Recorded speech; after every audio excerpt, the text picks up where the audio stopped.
Hi everyone. तो आज की इस वीडियो में हम कॉलोनियल एंड पोस्ट कॉलोनियल के 100 MCQs देखेंगे। ठीक है, 100 MCQs होगा या 100 से कम ही होगा, 90 होगा आई थिंक। तो 90 MCQs हम देखने वाले हैं जो आपके कॉलोनियल एंड पोस्ट कॉलोनियल से हो जाएगा। ठीक है, सो स्टार्ट करते हैं सेशन को। फर्स्ट टाइम जो चैनल को वॉच कर रहे हैं, चैनल को लाइक शेयर सब्सक्राइब ज़रूर कर दें। और ये आपके एलटी के लिए काफ़ी इंपॉर्टेंट है। और हमने 71 थ्योरी क्लासेस कर लिया है। ठीक है, 71 थ्योरी क्लासेस हो गई हैं। अब हम क्या करेंगे कि बाकी जो है वो मैंने कवर करा दूंगी। अगर टाइम नहीं मिला तो हम फैक्ट के वाइज कवर कर लेंगे, फैक्ट वाइज। ठीक है, जो भी बच रहे हैं सिलेबस वो आपके फैक्ट वाइज में कवर करा दूंगी, वो मेरी जिम्मेदारी है। फैक्ट वाइज अगर नहीं पूरा पूरा थ्योरी नहीं लेके आई तो फैक्ट वाइज कवर करा दूंगी। ठीक है, सो स्टार्ट करते हैं। एंड 5000+ MCQs है, टॉपिक वाइज है।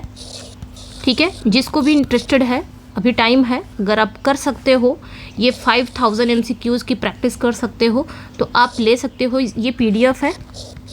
ठीक है, एंड ये PDF है, प्रिंटेबल PDF है। लेना है तो आप ले सकते हो इस नंबर पे व्हाट्सअप करके 8081848735 पे आप व्हाट्सअप करके PDF ले सकते हो। 5000+ PDF है ये, टॉपिक वाइज MCQs है, हर टॉपिक के बाद आंसर की है, प्रिंटेबल PDF है। ठीक है, एंड 448 पेजेस है, ये ध्यान रखना है। सो स्टार्ट करते हैं। बाकी अब थ्योरी की क्लासेस देखना है तो आप हिना इंग्लिश क्लासेस को ज्वाइन करिए। सारी थ्योरी क्लासेस इस चैनल पर ना आपको सारी थ्योरी की क्लासेस कराई जाएगी, चाहे वो LT हो गया, चाहे आने वाली जो आपकी अपकमिंग जो TGT है उसकी भी तैयारी मैं कराऊंगी।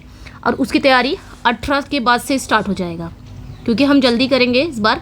18 में 18 तारीख आपका LT का निकल जाएगा। उसके बाद मेंस भी रहेगा। ठीक है, मेंस की तो तैयारी ही करेंगे, मेंस की मैं तैयारी कराऊंगी। उसके बाद आपका जो TGT आ रहा है, TGT एंड PGT दोनों को जोड़ लीजिए।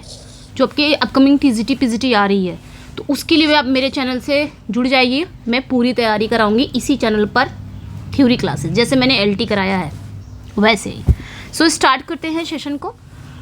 और लाइक शेयर सब्सक्राइब ज़रूर कर दिया करें, क्योंकि आपके सपोर्ट प्यार सब्सक्राइब इसकी ज़रूरत बहुत है।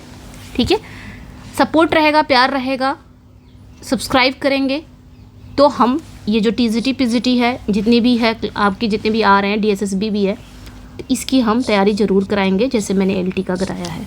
ठीक है, जो प्यार सपोर्ट आपने बना के रखा था। सो स्टार्ट करते हैं। पहला क्वेश्चन है, who is considered the father of post colonial theory. किसे माना जाता है father of post colonial theory? Homi के भाभा हैं, एडवर्ड सईद हैं, फ्रेंच फैनन है, चिन्मय अचबे हैं। किसे माना जाता है father of post colonial theory? तो father of post colonial theory के फादर किसे माना जाता है? तो याद रखना, किसे माना जाता है? एडवर्ड सईद को माना जाता है। किसे? एडवर्ड सईद को माना जाता है। इनकी एक बुक है ना, ओरिएंटलिज्म, उसके ज़रिए इन्होंने दुनिया को बताया कि कैसे पश्चिम लोग ने पूरब लोग के बारे में गलत कॉन्सेप्ट बनाया है, इसलिए इन्हें इस थ्योरी का पिता माना जाता है। ठीक है, समझ में आया? इनकी जो बुक है ओरिएंटलिज्म, उसी के ज़रिए इन्होंने दुनिया को बताया कि जैसे कैसे वेस्टर्न लोग हैं, उन्होंने ईस्टर्न लोग के बारे में गलत धारणाएँ बनाई है, और इसी थ्योरी को कहा जाता है और इसी थ्योरी का पिता इनको माना जाता है। ठीक है, फैक्चुअल क्वेश्चन है, स्टेटमेंट बेस्ड क्वेश्चन मैंने नहीं लाया इसमें सिर्फ फैक्चुअल क्वेश्चन मिलेंगे। और यहाँ से क्वेश्चन अगर आना रहेगा तो हो सकता आ जाए यहाँ से, क्योंकि फैक्चुअल सारे क्वेश्चन हैं। In which year was Edward Said seminal work Orientalism published? तो आज के जो क्वेश्चन आपको मिलेंगे ना कॉलोनियल एंड पोस्ट कॉलोनियल पे, ये फैक्चुअल मिलेंगे, स्टेटमेंट वाइज नहीं होंगे, क्योंकि फैक्चुअल ज़्यादा इंपॉर्टेंट होता है। वो भी इंपॉर्टेंट होते हैं क्योंकि उस टाइप के भी क्वेश्चन आते हैं, लेकिन आज कवर कर लेते हैं हम इसको। ठीक है, तो एडवर्ड सईद का ये जो सेमिनल वर्क है ओरिएंटलिज्म, इसी के ज़रिए इन्होंने बताया था। ठीक है, इसी के ज़रिए इन्होंने बताया था कि वेस्टर्न लोग ईस्टर्न के बारे में गलत कॉन्सेप्ट बनाया, और इसी थ्योरी को इनको पिता भी माना जाता है। ठीक है, पोस्ट कॉलोनियल थ्योरी का पिता भी माना जाता है। ये जो वर्क है, ये जो इनकी बुक है, ये पब्लिश कब हुई थी ये बताना है। देखिए, ये जो बुक है ना, इस बुक ने पूरी दुनिया में ये बहस छोड़ दी कि जो कोलोनाइजर थे, यानी कि जो ब्रिटिश थे, जो गोरे लोग थे, उन्होंने एशियाई और अफ्रीकी लोगों को किस नज़रिए से देखते थे। जो ब्रिटिशर्स थे, जो शासन करते थे भारत पर, अफ्रीका पर, तो वो अफ्रीका लोगों को किस नज़र से देखते थे, इस बुक में बताया, इस बुक में इन्होंने बताया है। और यही बुक थी जो बहस छेड़ दी गई थी। तो ये जो बुक है ये पब्लिश कब हुई थी, या वर्क समझ लो तो 1978 में ये पब्लिश हुआ था, ध्यान रखना है। सारे इंपॉर्टेंट टर्म है। नेक्स्ट वन पे आएंगे, द टर्म है subaltern was first use in non military sense by. ये जो टर्म है ना सबाल्टर्न, इसको यूज़ किसने किया है, सबसे पहले किसके द्वारा यूज़ किया गया, ये एक नॉन मिलिट्री सेंस है, ये किसके द्वारा यूज़ किया गया है, Gayatri Spivak, Antonio Gramsci, Ranjit गुहा, दीपेश चक्रवर्ती, ये बताना है। 90 क्वेश्चन है इसमें टोटल। 90 क्वेश्चन में आप लोग बताएंगे, लास्ट में स्कोर जरूर शेयर करेंगे कितना आपने स्कोर किया है 90 क्वेश्चन। ये 90 क्वेश्चन पूरा टोटली बेस्ड किस पे है, कॉलोनियल, पोस्ट कॉलोनियल पर, और ये सब मैंने पढ़ाया है, सबल्टन के बारे में बताया है मैंने भी। तो एक चीज़ ध्यान रखना, सबल्टन अगर हम इसकी बात करेंगे ना, सबल्टन ओरिजिनली अगर ओरिजिनल इसका देखें, ओरिजिनल इसकी मीनिंग ना, ये एक सेना का टर्म है। किसका, एक सेना का टर्म है ये सबल्टन, अगर इसकी ओरिजिनल मीनिंग देखेंगे, ठीक है। लेकिन एंटोनियो ग्राम्शी ने क्या किया, इसका यूज़ उन लोगों के लिए किया जो समाज के सबसे लोअर क्लास पर हैं, यानी कि समाज के जो सबसे निचले स्तर पर हैं, जिनकी आवाज़ दबा दी गई है, जैसे महिलाएं हो गए, आदिवासी हो गए, जो जिनकी आवाज़ सत्ता तक नहीं पहुंच पाती है, दबा दी गई है, समाज का वो निचले स्तर, उनके लिए एंटोनियो ग्राम्शी ने इस वर्ड का यूज़ किया है। समझ में आया। तो सबल्टन अगर कभी क्वेश्चन में आ जाए, सबल्टन मतलब क्या होता है, तो समाज के वो निचले स्तर के लोग हैं जिनकी आवाज़ दबा दी गई हैं, वो आदिवासी लोग जिनकी आवाज़ सत्ता तक नहीं गई है, तो समाज के लोअर क्लास के लोग, कोई लोअर क्लास लोगों के लिए इन्होंने ये सबल्टन वर्ड यूज़ किया है एंटोनियो ग्राम्शी ने। तो ये नाम याद रखना आपने, बहुत इंपॉर्टेंट टर्म है ये सारा कॉलोनियल, अगर आप कॉलोनियल और पोस्ट कॉलोनियल पढ़ रहे हो तो। नेक्स्ट वन पे आएंगे, who coined the term hybridity and third space. देखिए ये भी इंपॉर्टेंट बहुत है, लास्ट में जब मैंने पढ़ाया था ना आपका कॉलोनियल एंड पोस्ट कॉलोनियल, वहाँ पे मैंने इसका भी बताया था, 3 टर्म आपको मैंने बताया था, एक सबल्टन था, एक आपका हाइब्रिडिटी था, एक आपका मिमिक्री था। ये तीनों वर्ड याद रखना। देखिए हाइब्रिडिटी ये जो टर्म है इसको क्वाइन किसने किया, या थर्ड स्पेस, ये दोनों टर्म क्वाइन किसने किया है,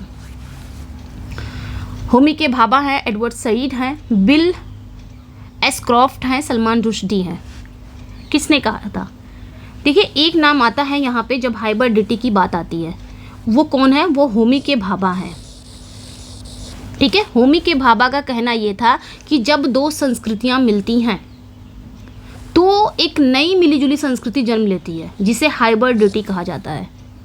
जब 2 संस्कृतियाँ मिलती हैं, यानी कि एक इंसान के अंदर 2 संस्कृतियाँ, जैसे एक इंसान गांव का भी है और वो शहर में भी रह रहा है जाके, तो शहर की भी चीज़ों को वो उसके अंदर चीज़ें आएंगी, गांव की चीज़ें भी उसके अंदर रहेंगी, तो 2 चीज़ें उसके अंदर हैं, तो ये यानी कि वो हाइब्रिडिटी है। जैसे आपने ड्रेक उनका पढ़ा है आपने, अरे उनका ड्रेक वॉलकॉट का जो a for cry from Africa है ना, उसमें भी आप देखोगे ड्रेक वॉलकॉट ना 2 चीज़ों में फंसे हुए हैं, एक अफ्रीका एक अमेरिका, आई थिंक अमेरिका ही है, 2 चीज़ों में, मतलब 2 संस्कृतियाँ उनके अंदर है, तो उनके अंदर ये हाइब्रिडिटी है।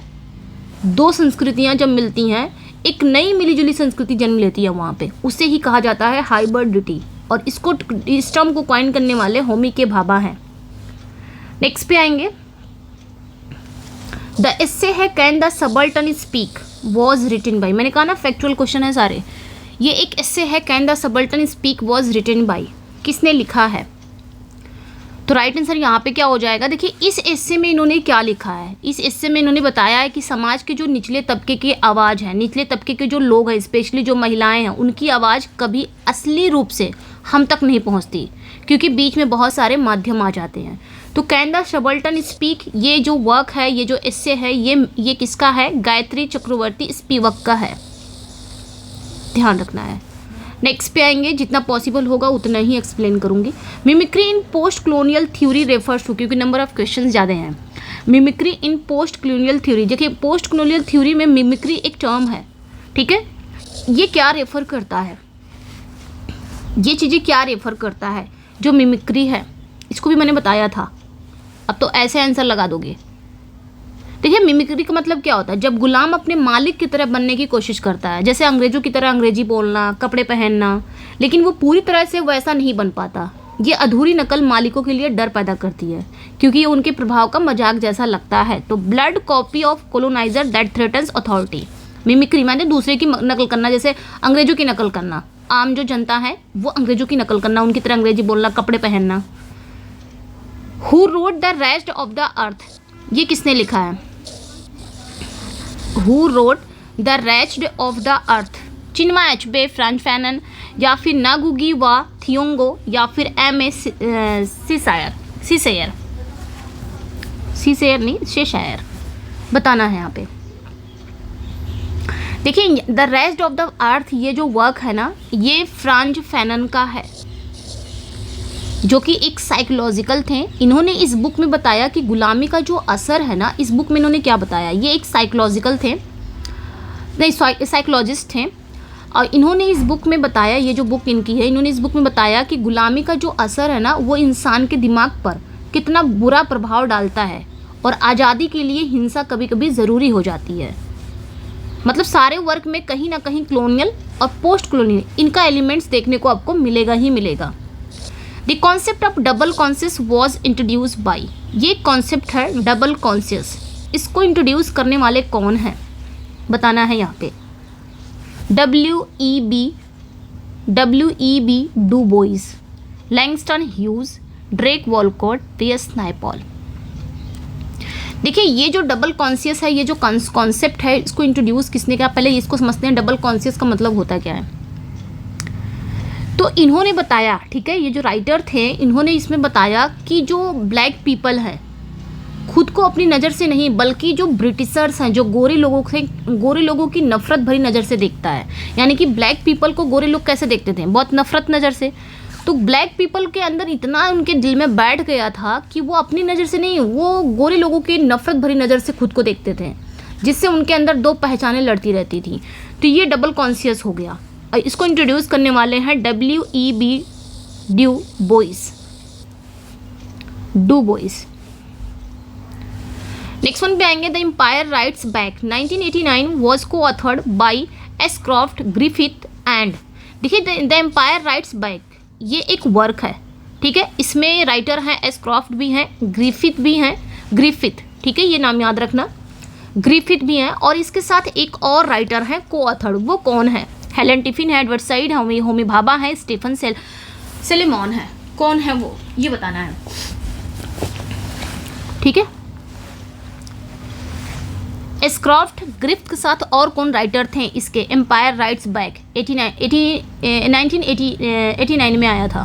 तो इसके तीसरे राइटर थे हेलन टिफिन, तीसरे राइटर थी, बोल सकते हैं लेखिका थी ये हेलन टिफिन। और ये भी बुक है, ये बुक ना पहली बार बताता है, मतलब ये जो बुक है ना, द एम्पायर राइट्स बैक, इसके राइटर एस्क्रॉफ्ट भी हैं, ग्रिफ्थ भी हैं, हेलन टिफिन भी हैं, ठीक है। और इस बुक ने पहली बार बताया कि कैसे जो पूर्वी जो कोलोनाइज़र थे, जैसे कि जो भारत पर राज करते थे ब्रिटिशर्स, जो अफ्रीका पर राज करते थे, उन्होंने अपनी लैंग्वेज में लिटरेचर लिखकर अंग्रेजों को जवाब दिया, ठीक है। मतलब किसको जवाब दिया था? जो कोलोनाइज्ड पीपल थे, अंग्रेजों को जवाब दिया था, जो कोलोनाइज़र थे उनको जवाब दिया था। तो ये ध्यान रखना है। डीकोलोनाइजिंग द माइंड एक फेमस वर्क है, विच अफ्रीकन राइटर, किस अफ्रीकन राइटर का? डीकोलोनाइजिंग द माइंड, ये एक फेमस वर्क है, ये किस अफ्रीकन राइटर का है? ओले सोइंका का है, नागुडी व थिंगो का है, बेन ओकरी का है, या बुची M.A. चेटा का है, ठीक है, ये बताना है।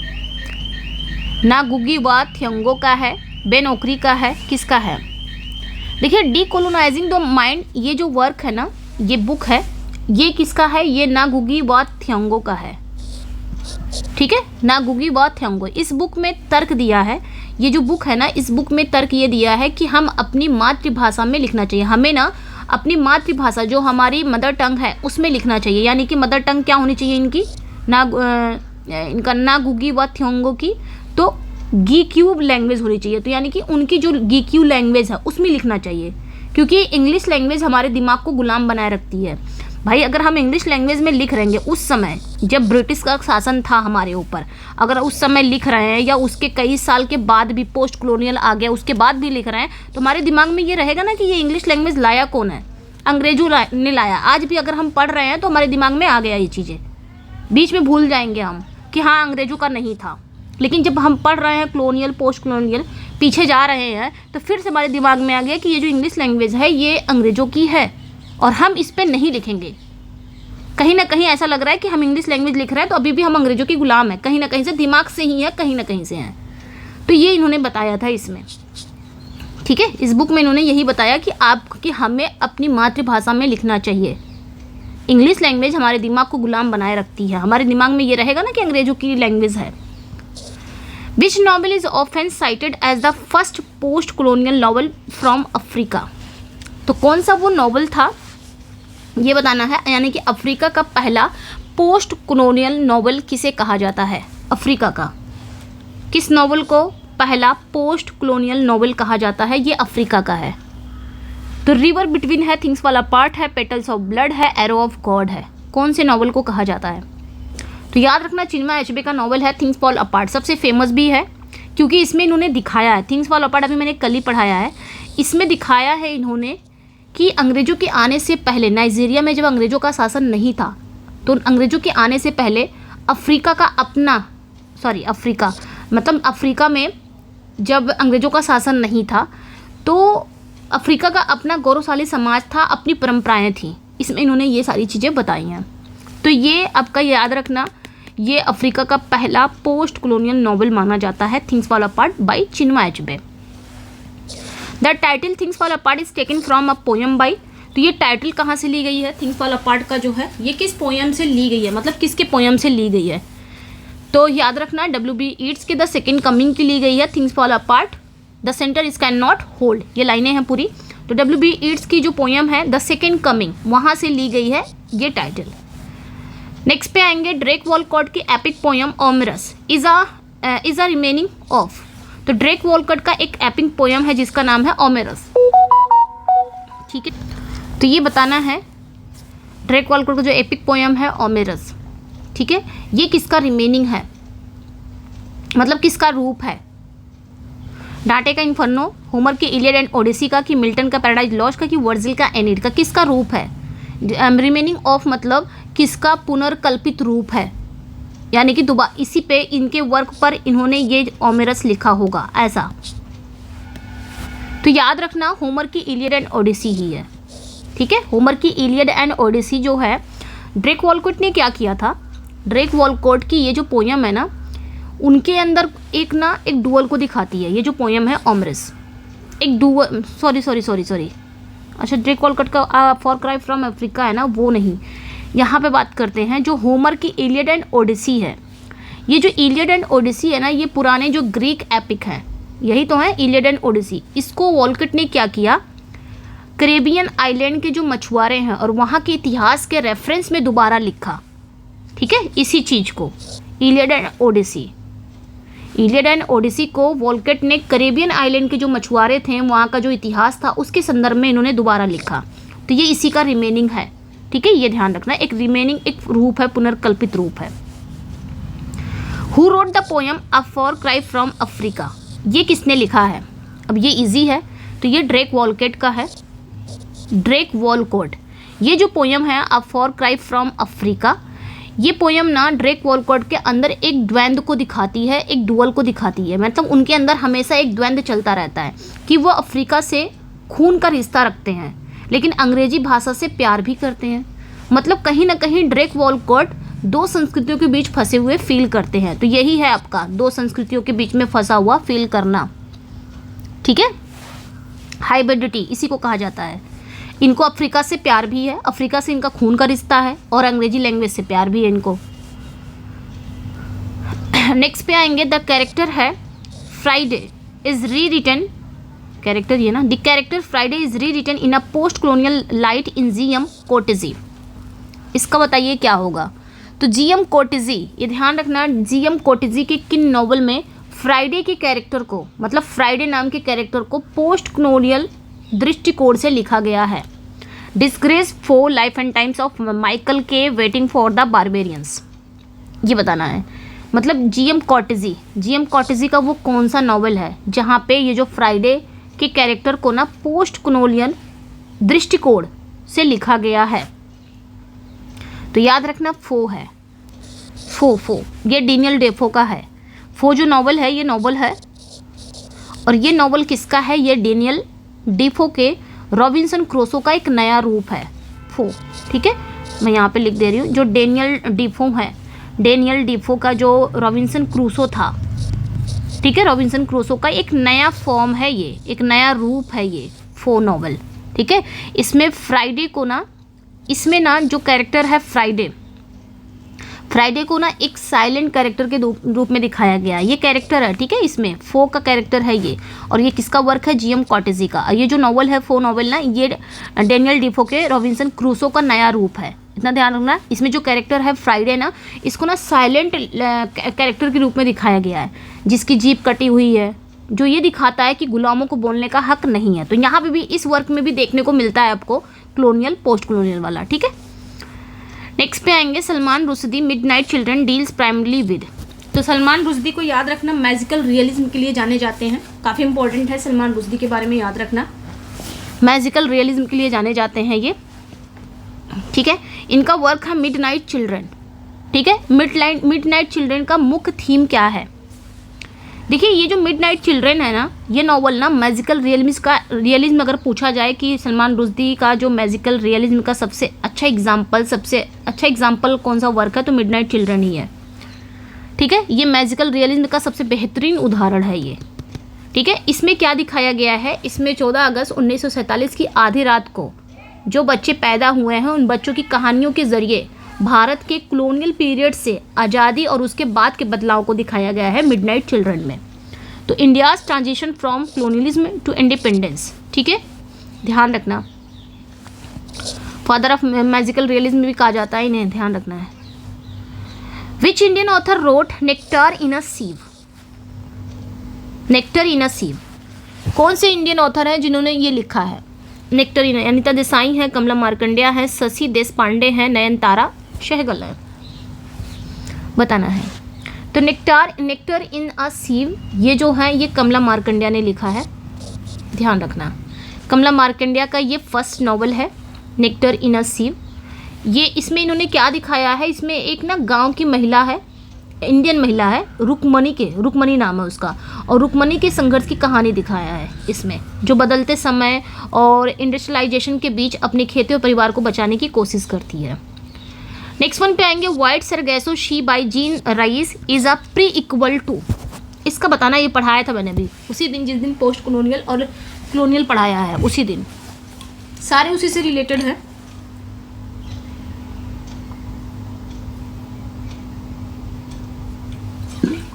ठीक है,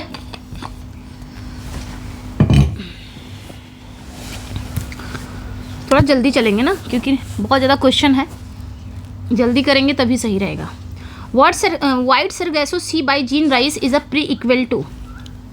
देखिए यहाँ पे क्वेश्चन क्या कह रहा है कि जो जीन राइस की व्हाइट सरगैसो शी है, ये वर्क है इनका, नॉवल है, किसका? जीन राइस का ये नॉवल है व्हाइट सरगैसो शी, काफ़ी फेमस नॉवल है। इस नॉवल का प्री इक्वल क्या चीज़ है? उदरिंग हाइट्स है, जेन आयर है, कि प्राइड एंड प्रेजुडिस है, ग्रेट एक्सपेक्टेशन है। इसका प्री इक्वल कौन सा नॉवल है? तो ध्यान रखना, जेन आयर है।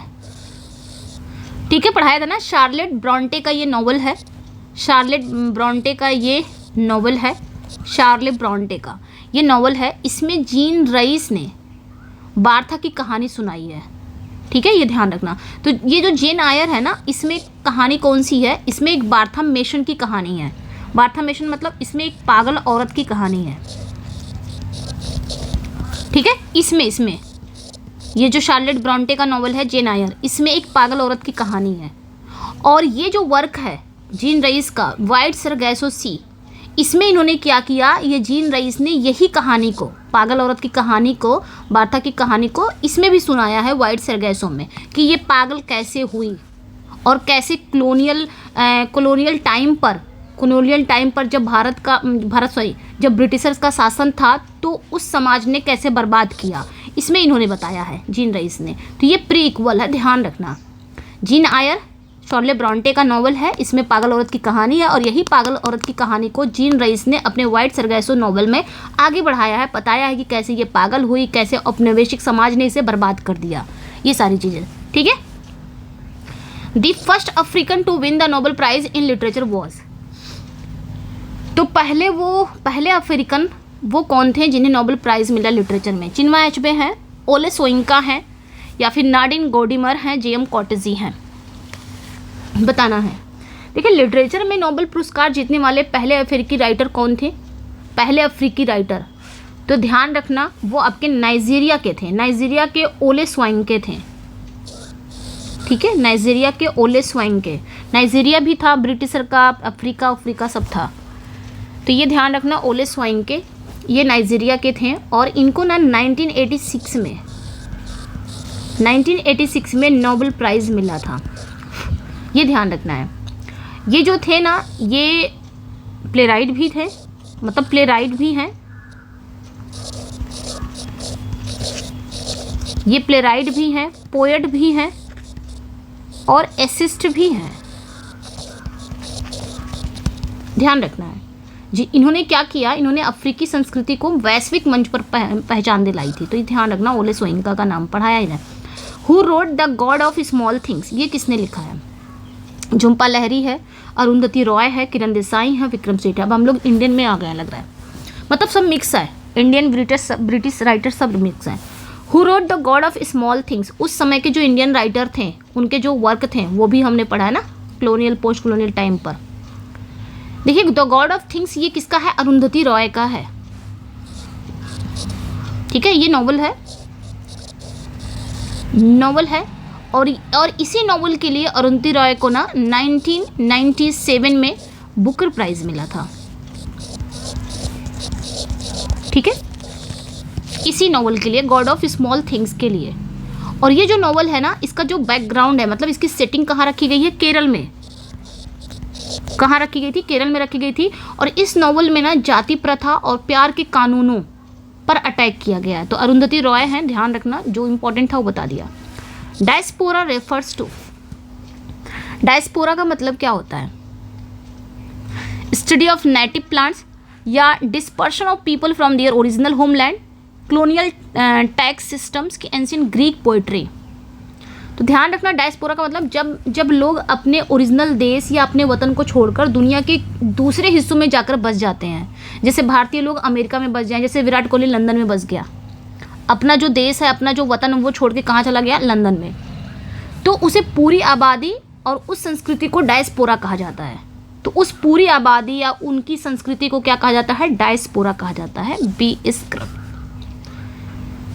नेक्स्ट वन पे आएंगे, the scramble for Africa happened during which century. जो स्क्रैम्बल फॉर अफ्रीका हुआ था ये किस सेंचुरी के दौरान हुआ था, ये बताना है। ठीक है, 17th, 18th, 19th, 20th।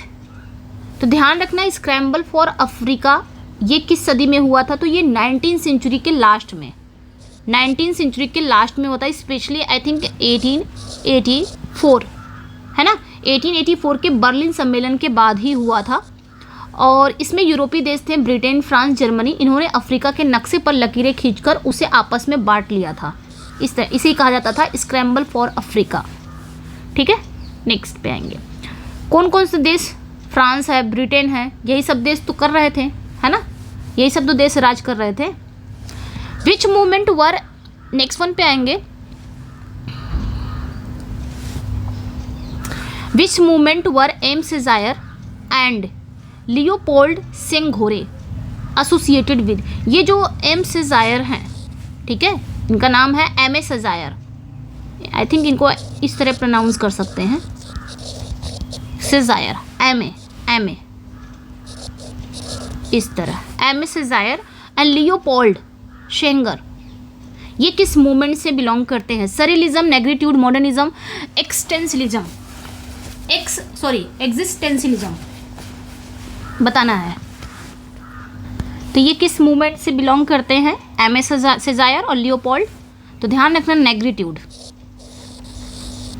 कहाँ से? नेग्रिट्यूड। नेग्रिट्यूड क्या होता है? नेग्रिट्यूड एक सांस्कृतिक और पॉलिटिकल मूवमेंट था, ठीक है। ये एक कल्चरल एंड पॉलिटिकल मूवमेंट था जिसने क्या किया, ब्लैक आइडेंटिटी यानी कि जो ब्लैक पहचान थी, ब्लैक लोगों की पहचान और अफ्रीकी वैल्यूज़ पर गर्व करना सिखाया, ठीक है। ये ऐसा मूवमेंट था। इसमें क्या था कि जो ब्लैक पीपल की पहचान है और अफ्रीका की क्या वैल्यू है, इस पर गर्व करना सिखाया था ये मूवमेंट।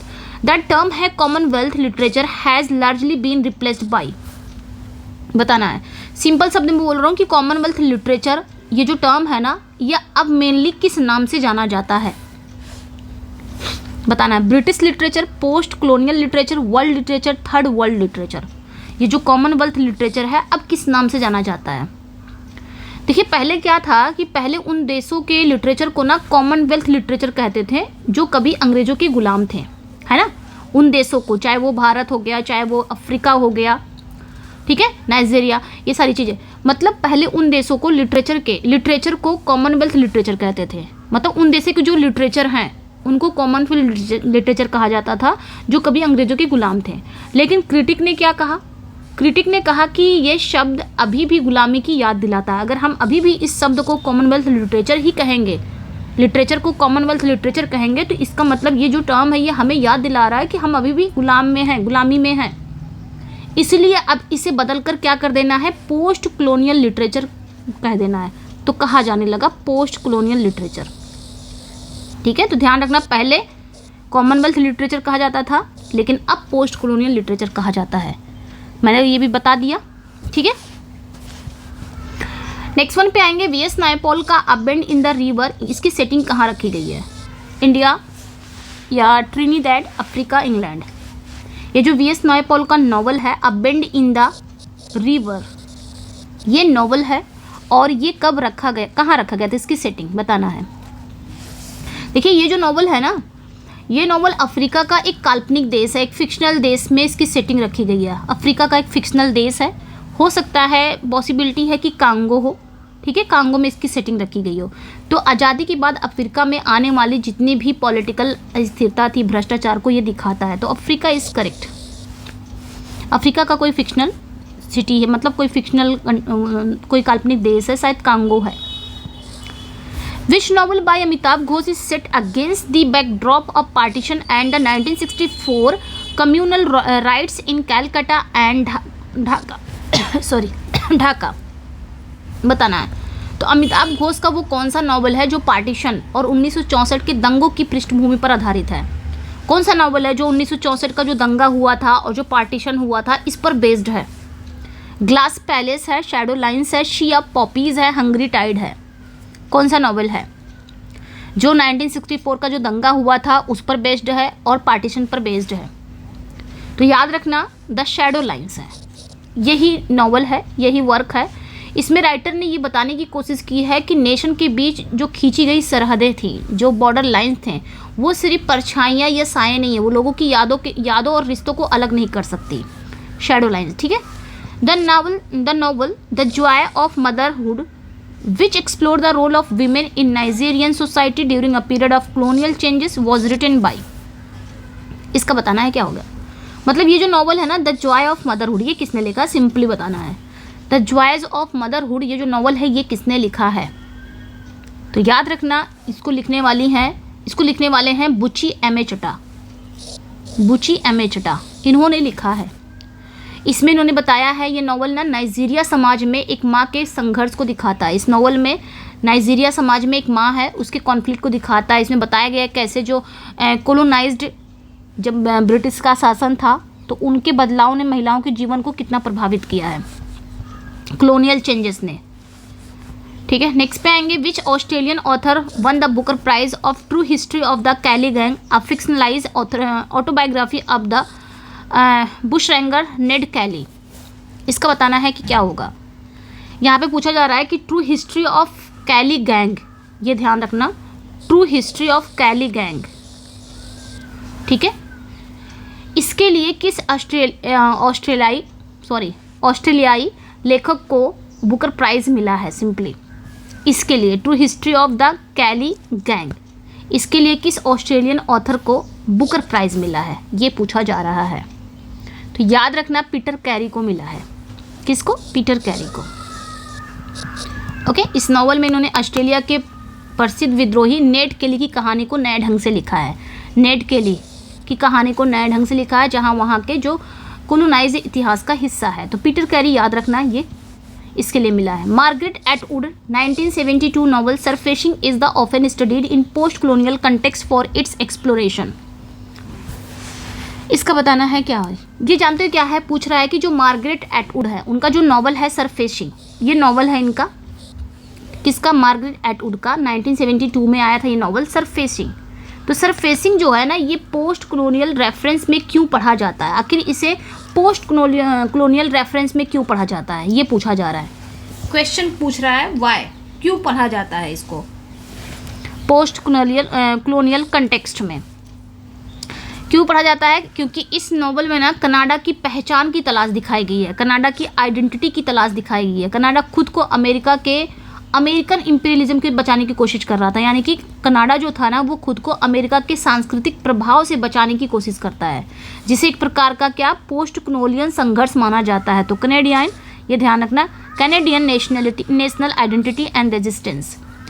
नेक्स्ट पे आएंगे, which Nobel prize winning author wrote was a novel inspired by the life of 19th century Prussian explorer Ludwig Leichhardt, ये बताना है। ठीक है, क्वेश्चन ये पूछ रहा है कि नोबेल कौन सा वो नोबेल प्राइज विनर थे, नोबेल प्राइज विनर ऑथर है जिनका नाम क्या है? एक मिनट, तो यहाँ पे वही पूछ रहा है कौन से वो नोबेल प्राइज विनिंग ऑथर हैं जिन्होंने वॉस एक नॉवल लिखा है, किसकी लाइफ से इंस्पायर होकर, 19th सेंचुरी में किसकी लाइफ से इंस्पायर होकर इन्होंने लिखा है। ठीक है, तो ध्यान रखना, ये जो नॉवल है ना, ये लुडविग लीचहार्ड है। ये जो नॉवल है ना, ये लुडविग लीचहार्ड नाम का एक जर्मन एक्सप्लोरर थे, इनकी यात्रा पर बेस्ड है ना, जो 19th सेंचुरी में ऑस्ट्रेलिया के रेगिस्तानों को पार करने निकला था। और ये ह्यूमन के अहंकार और नेचर के बीच के संघर्ष को दिखाता है। तो पैट्रिक वाइट ने लिखा है। ठीक है, इन्हीं की लाइफ से इंस्पायर होकर इन्होंने ये वॉस नॉवल लिखा है। ये नोबेल प्राइज विनिंग ऑथर हैं पैट्रिक वाइट। नेक्स्ट पे आएंगे, who wrote the poem hour. ठीक है, ये किसने लिखा है? ये जो पोएम है our Casuarina tree often seen as a blend of Indian heritage and colonial education.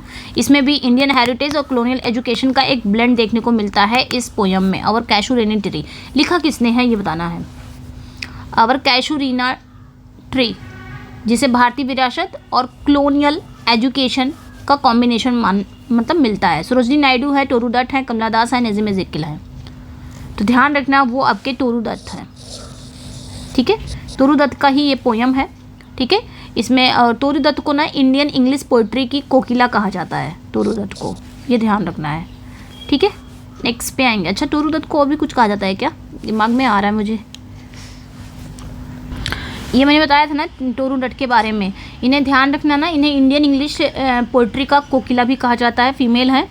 और इनको ना मैंने बताया था ये चीज़ें जब पढ़ाया था कॉलोनियल, तो वहाँ पे मैंने बताया था इनको ना kids of Indo English literature, kids of Indo English literature कहा जाता है टोरू दत्त को। क्यों कहा जाता है टोरू दत्त को? क्योंकि इनकी भी डेट ना, मतलब इनकी भी जो डेथ थी ना, वो अर्ली एज पे हो गई थी। सेम उन्हीं की तरह, किड्स की तरह ही इनका जो इनकी जो सिमिलैरिटीज़ थी ना, सेम जैसे किड्स की डेथ हो गई थी 25 ईयर्स ओल्ड में, 25 साल में, और किड्स को ट्यूबरक्लोसिस था, उसी तरह टोरू दत्त को भी she also died of tuberculosis at the young age. इनकी 21 एज थी और तभी ये बेचारी सफ़र कर रही थी किससे, ट्यूबरक्लोसिस से, इनकी डेथ हो जाती है। इसलिए इनको ना kids of Indo English literature कहा जाता है, ध्यान रखना है। नेक्स्ट पे आएंगे, Nissim Ezekiel is often called the father of. Nissim Ezekiel को अक्सर किसका फादर कहा जाता है, बताना है। किसका फादर कहा जाता है नजीम एज़ेकियल को? तो मॉडर्न इंडियन इंग्लिश पोइट्री का। सभी का इजी सही होना चाहिए। चलो मैं जल्दी जल्दी यहाँ पे करेंगे, हम ज़्यादा एक्सप्लेन नहीं करेंगे, ठीक है, क्योंकि नहीं कर पाएंगे, बहुत टाइम चला जाएगा। द पोएम है night of the scorpion explore the conflict between. ये जो पोएम है नाइट ऑफ द स्कॉर्पियन, ये किसके कॉन्फ्लिक्ट को दिखाता है, किसके बीच के कॉन्फ्लिक्ट को दिखाता है? देखिए इसमें क्या था, जब एक माँ को बिच्छू काट लेता है तो जो इनके जो पिता रहते हैं, इनके जो पिता रहते हैं वो रेशनल रहते हैं और साइकोलॉजिकल थॉट वाले होते हैं, तर्कवादी रहते हैं, वैज्ञानिक सोच वाले होते हैं। और वहीं पे जो गांव वाले होते हैं वो कैसे होते हैं, सुपरस्टिशियस होते हैं, यानी कि अंधविश्वास होते हैं, मंत्रों में विश्वास रखते हैं। तो इन दोनों के बीच में एक वैचारिक अंतर साफ दिखता है, ठीक है, एक कॉन्फ्लिक्ट देखने को मिलता है। तो scepticism, science and superstition. In Girish Karnad Hayavadana the theme of incompleteness is a metaphor for. तो ग्रीस कर्नाटक का जो हैवदन है ना, इसमें जो थीम है इनकम्प्लीटनेस, ये किसका सिंबलाइज है, किसका मेटाफर है? लैक ऑफ एजुकेशन का, कि post colonial identity crisis, hybridity का, कि रिलीजन डिवाइड का, कि पॉवर्टी का। अगर आप ध्यान देंगे तो क्वेश्चन आंसर तुरंत कर लेंगे। देखिए हाइब्रिडिटी क्या होती है, दो संस्कृतियाँ एक साथ जब मिलती हैं, दो संस्कृतियाँ एक साथ होती हैं। तो देखिए इनकम्प्लीटनेस इसमें भी दिखाया गया। इस प्ले में एक कैरेक्टर है हैवदन, जिसका सिर इंसान का है और शरीर घोड़े का है। तो ये पोस्ट कॉलोनियल आइडेंटिटी क्राइसिस को दिखाता है, यानी कि पोस्ट कॉलोनियल पीरियड के इंसान की जो हाइब्रिडिटी थी, दो संस्कृतियों के बीच फंसना और अपनी पहचान की तलाश में अधूरेपन को दिखाना, जैसे कि हैवदन में होता था। तो सेम वही है, इसी को रेफर करता है, ये इसी को सिंबलाइज करता है। नेक्स्ट पे आएंगे, who wrote the play silence the court, एक मिनट, हाँ चलिए, who wrote the play silent the court is in session, ये किसने लिखा है? ये जो प्ले है silent the court is in session, ये किसने लिखा है? ध्यान रखना, ये जो प्ले है ना, ये समाज के दोहरे मानदंडों पर एक अटैक है। और इसमें एक टीचर होती हैं जिसका मिस बेनेरे, उनके पर्सनल जीवन को दिखाया जाता है। तो विजय तेंदुलकर ने लिखा है, ये ध्यान रखना है, ठीक है। Silent the court is in session. Next पे आएंगे, ठीक है, ये प्ले है, ध्यान रखना है, नोवेल नहीं है, प्ले है। कमला दास की autobiography my story was original written in. तो कमला दास की जो ऑटोबायोग्राफी है, इनको जब इन्होंने लिखा था तो किस लैंग्वेज में लिखा था, किस ओरिजिनल लैंग्वेज में इन्होंने लिखा था? तो कमला दास ने इसे अपनी मातृभाषा, इनकी जो मदर टंग थी मलयालम, उसमें इन्होंने लिखा था। इसका नाम क्या रखा था? एंटे कथा, ये नाम था मलयालम में, ठीक है, एंटे कथा, ये इस टाइटल था, ये नाम रखा था। बाद में इन्होंने खुद ही इसका इंग्लिश में ट्रांसलेट किया, और ये अपनी बेबाकी ईमानदारी के लिए जानी जाती हैं। तो शुरुआत में इन्होंने लिखा था मलयालम में, बाद में इन्होंने इंग्लिश में ट्रांसलेट किया था माई स्टोरी, इसको ट्रांसलेट कर लिया था इंग्लिश में। The Bombay school of poetry is associated with which poet? तो बॉम्बे स्कूल ऑफ पोइट्री ये किस पोएट से एसोसिएट है? देखिए ये जो poem the Bombay school of poetry, ये जो वर्क है, ये 1960 और 70 के दशक में मुंबई में पोएट का एक ग्रुप था, एक एक्टिव ग्रुप था, जो शहरी जीवन और मॉडर्निज्म पर लिखता था। तो नज़ीम इज़्ज़ीक़िल इस स्कूल के सबसे प्रोमिनेंट थे, ठीक है। नेक्स्ट पे आएंगे, A K. Ramanujan is famous for his hinterland poems for being a. तो ए.के. रामानुजन अपनी हिंटरलैंड पोएम और किस रूप में फेमस हैं, ये बताना है। तो रामानुजन जो थे ना, वो बहुत ज़्यादा लिंग्विस्टिक थे और ट्रांसलेटर भी थे। इन्होंने दक्षिण भारत की जो भी फोक टेल्स थे, जो पुरानी तमिल पोइट्री थी, उनका इंग्लिश में बेहतरीन ट्रांसलेट किया है ना, जिससे दुनिया को क्या मिला? एक भारतीय लोक संस्कृति, फोक लोर की समझ मिली। तो ट्रांसलेटर भी थे और फोकलोरिस्ट भी थे। नेक्स्ट पे आएंगे, विच Indian author won the Sahitya academy award for relationship. तो किस इंडियन पोएट को साहित्य अकेडमी अवार्ड मिला, किस लिए? रिलेशनशिप के लिए बताना है ना, किसके? ये वर्क है इनका रिलेशनशिप, इसके लिए इनको मिला है। तो जयंत महापात्र हैं, ठीक है, ये नाम याद रखना। जयंत महापात्र पहले ऐसे इंडियन इंग्लिश पोएट थे जिन्हें साहित्य अकेडमी पुरस्कार से सम्मानित किया गया था, ठीक है। इनकी जो पोइट्री है ना, वो अक्सर उड़ीसा के इतिहास को दिखाती है, वहाँ के लैंडस्केप को दिखाती है। नेक्स्ट पे आएंगे, which play by Girish Karnad deals with the madness of 14th century sultan. तो गिरीश कर्नाड का कौन सा प्ले है, ठीक है, कौन सा प्ले है जो 14th सेंचुरी के एक सुल्तान के पागलपन को दिखाता है? कौन सा प्ले है वो? तो तुगलक, ध्यान रखना। तुगलक जो है ना, ये जो प्ले है ना, ये मोहम्मद बिन तुगलक के जीवन पर पूरी तरह से बेस्ड है, ठीक है। नेक्स्ट पे आएंगे, नेक्स्ट वन पे आएंगे, eco feminism is branch of post colonial studies was popularized in India by. तो भारत में इको फेमिनिज्म को किसने लोकप्रिय बनाया, ये पूछा जा रहा है, ठीक है। जो इकोफेमिनिज्म है ये पोस्ट कॉलोनियल स्टडीज़ का एक ब्रांच है, और इसको भारत में पॉपुलर किसने किया है, बताना है। भारत में पॉपुलर किसने किया है इसको, तो ध्यान रखना वंदना शिवा है। कौन? वंदना शिवा। इन्होंने ये थॉट दिया था कि इनका ये थॉट था कि नेचर का शोषण करना और महिलाओं का शोषण करना एक ही सिक्के के दो पहलू हैं, है ना। इन्होंने कहा था कि पर्यावरण की रक्षा करना, महिलाओं के अधिकारों को जोड़कर एक नया विमर्श पैदा किया जाए, ये इन्होंने बताया था इसमें। Who coin the term imperial eyes, इस टर्म को किसने क्वाइन किया था, किस लिए? To describe colonial tribal writing. तो किसने कॉलोनियल ट्राइबल राइटिंग के लिए इम्पीरियल आइज ये जो टर्म है किसने क्वाइन किया था, किस लिए? कॉलोनियल ट्राइबल राइटिंग को डिस्क्राइब करने के लिए। तो कौन थे वो? तो नाम हो जाएगा यहाँ पे Mary Louise Pratt. Mary Louise Pratt ने अपनी बुक में बताया कि कैसे यूरोपीय यात्रा अपने इम्पीरियल आइज से दुनिया को देखते थे, ठीक है। जो यूरोपीय जो कॉलोनियल थे वो कैसे अपनी इम्पीरियल, अपने शाही आंखों से, मतलब वो खुद को शाही समझते थे, खुद को रॉयल समझते थे। तो उसी चीज़ को इन्होंने इम्पीरियल आइज कहा है कि अपने शाही आंखों से दुनिया को देखते थे और अन्य देशों को पिछड़ा दिखाकर वहाँ कब्जे को सही ठहराते थे कि हमने यहाँ पे कब्जा किया है, सही किया है, पिछड़ा दिखा के ये लोग पिछड़े हैं और हम इन लोग को आगे बढ़ाएंगे। तो मैरी लुइस प्रैट ने किया है। नेक्स्ट पे आएंगे the concept of provincializing Europe belong to. तो ये जो कॉन्सेप्ट है ये किसका है, ठीक है। प्रोवेंशलाइजिंग यूरोप ये जो कॉन्सेप्ट है ये किससे बिलोंग करता है, तो ध्यान रखना ये दीपेश चक्रवर्ती से बिलोंग करता है। दीपेश चक्रवर्ती इन्होंने ये आर्ग्यू दिया था कि हिस्ट्री राइटिंग में यूरोप को केंद्र नहीं मानना चाहिए। मतलब इतिहास अगर आप लिख रहे हो तो यूरोप को केंद्र नहीं मानना चाहिए। यूरोप पूरी दुनिया का मारक नहीं है, बल्कि वो भी दुनिया का एक हिस्सा है। नेक्स्ट पे आएंगे nativism in Indian literature is often refer to. तो इंडियन लिटरेचर में जो नेटिविज्म है इसको क्या कहा जाता है, अक्सर क्या कहा जाता है नेटिविज्म को, तो इसे क्या कहा जाता है, इसे ध्यान रखना, इसे देशीवाद कहा जाता है। नेटिविज्म को इंडियन लिटरेचर में देशीवाद का मतलब ये कि अपने जड़ों से, अपनी भाषा से, अपनी मिट्टी की संस्कृति की ओर लौटना और पश्चिमी जो प्रभाव है उसके खिलाफ अपनी मौलिक पहचान को बचाने का एक मूवमेंट था। नेक्स्ट पे आएंगे who wrote the intimate enemy loss and recovery of self under colonialism. ये किसने लिखा है, the intimate enemy loss and recovery of self under colonialism, ये किसने लिखा है, तो ये है आशीष नंदी, ठीक है।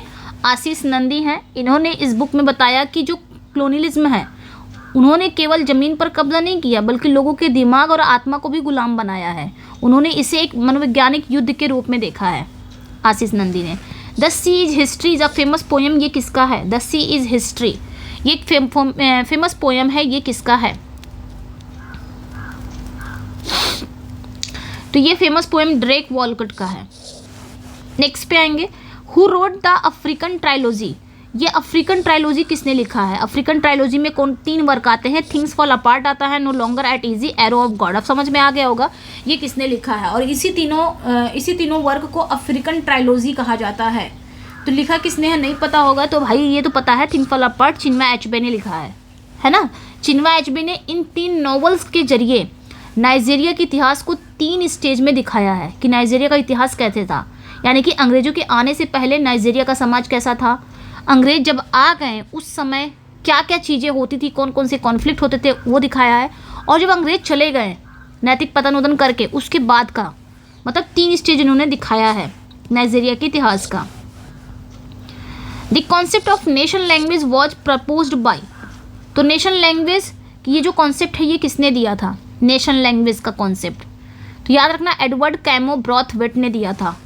एडवर्ड कैमो ब्रॉथवेट ने, इन्होंने कहा था कि करेबियन लोगों को ना जो मानक इंग्लिश के बजाय ना अपने लोकल डायलेक्ट का यूज़ करना चाहिए, इंग्लिश का लैंग्वेज का यूज नहीं करना, मतलब अपने लोकल डायलेक्ट जो स्थानीय जो बोली होती हैं उसका यूज़ करना चाहिए।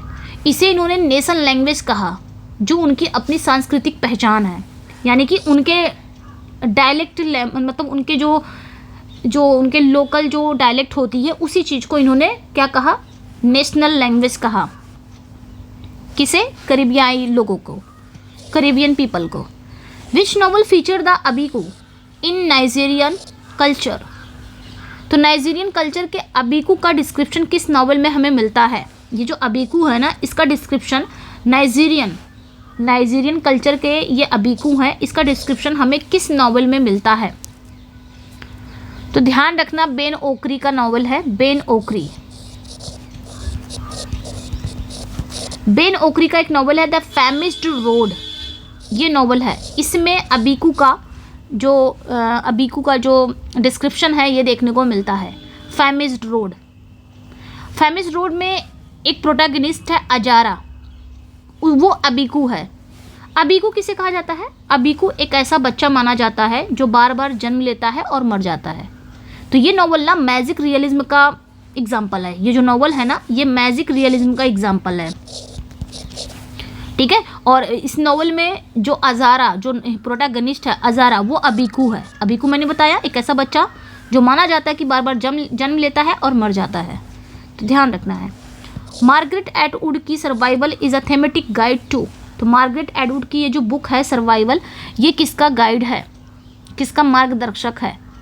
तो ये जो बुक है ना, ये कनेडियन लिटरेचर को समझने के लिए सबसे इम्पॉर्टेंट है। एटवुड ने क्या किया? एटवुड ने तर्क दिया कि जो कनेडियन लिटरेचर है उसका मुख्य विषय क्या होना चाहिए? Survival, nature. तो यहाँ पे क्या किसे कहा है इन्होंने? कनेडियन लिटरेचर को समझने के लिए कहा है। Who wrote the play death and the Kings horseman, ये किसने लिखा है? हु रोट, ये जो प्ले है death and the Kings horseman, ये किसने लिखा है? तो ये भाई ये ध्यान रखना है, ये ओले सोइंका का ही प्ले है जो कि एक रियल घटना पर बेस्ड है। इसमें इन्होंने दिखाया कैसे जो कोलोनाइज्ड ब्रिटिश थे उनका कानून, उनका स्थानीय यूरोबा परंपराओं के बीच टकराव को दिखाता है। तो भाई ये ओले सोइंका है। Which South African writer wrote Burger's daughter, ठीक है, इसको बर्गर भी पढ़ सकते हैं क्या? चलिए बताना है यहाँ पे, which South African writer wrote Burger's daughter. Burger नहीं पढ़ सकते। चलो देखिए, बर्जर्स डॉटर मतलब यहाँ पे पूछा जा रहा है कि कौन से वो साउथ अफ्रीकन राइटर है जिन्होंने बर्जर्स डॉटर लिखा है, ठीक है। तो बर्जर्स डॉटर किसने लिखा है? ध्यान रखना है यहाँ पे, नाडिन गार्डिमर ने लिखा है बर्जर्स डॉटर। इसमें इन्होंने क्या बताया है? इसमें इन्होंने रंग भेद, अपार्थीड रंग भेद के बारे में बताया। नादिन गार्डिमर ने अपनी राइटिंग के थ्रू जो रंग भेद है, यानी कि ब्लैक पीपल, गोरे लोग ब्लैक पीपल से नफरत करना, ऐसा वैसा रंग भेद, उसकी बुराइयों को दुनिया के सामने रखा है और इसके लिए उन्हें नोबेल प्राइज़ भी मिला था इन्हें। नेक्स्ट पे आएंगे, द टर्म है palimpsest in post colonial theory refers to. Palimpsest मैंने पढ़ाया भी है, कहाँ पे? जब मैंने पढ़ा रही थी आपको पंडित जवाहरलाल नेहरू को, वहाँ पे ये वर्ड आया था और वहाँ पे मैंने बताया था, फिर से ये वर्ड आ गया है ये टर्म। तो पैलिम्सेट ये पोस्ट कॉलोनियल थ्योरी में मिलता है ये टर्म, और ये क्या रेफर करता है? पैलिम्सेट, ठीक है, क्या रेफर करता है पैलिम्सेट? तो ध्यान रखना, ये जो पैलिम्सेट है ना, पैलिम्सेट ना एक कागज होता है, चर्म पत्र होता है, कागज बोल सकते हो, जिस पर पुरानी लिखावट मिटाकर दोबारा लिखा गया हो।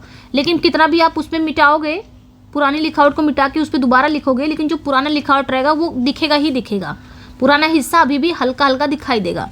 तो लिटरेचर में इसका मतलब ये है कि इतिहास की परतें, जहाँ प्रेजेंट में हम देख रहे हैं कि संस्कृति के नीचे बहुत सारे कोलोनाइज्ड या लोकल यादें अभी भी जीवित हैं, मतलब layered history where the past is visible beneath the present. Present में आज जो भी चीज़ें हो रही हैं, तो क्या पास्ट छुप गया है? पास्ट नहीं छुपा है। ठीक उस तरह उस चर्मपत्र, उस कागज़ पर लिखे, जैसे कोई भी लिखावट मिटाकर दोबारा लिख दो तो जो पहली लिखावट है वो दिखेगी ही दिखेगी।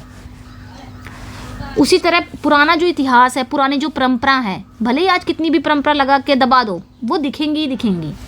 विच of this is a major work of V.S. Naipaul? इसमें बताना है कौन सा वर्क V.S. नायपॉल का है।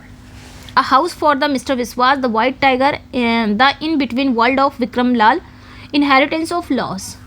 ठीक है, बताना है V.S. नायपॉल का कौन सा वर्क है इसमें। तो राइट आंसर यहाँ पे क्या हो जाएगा? अ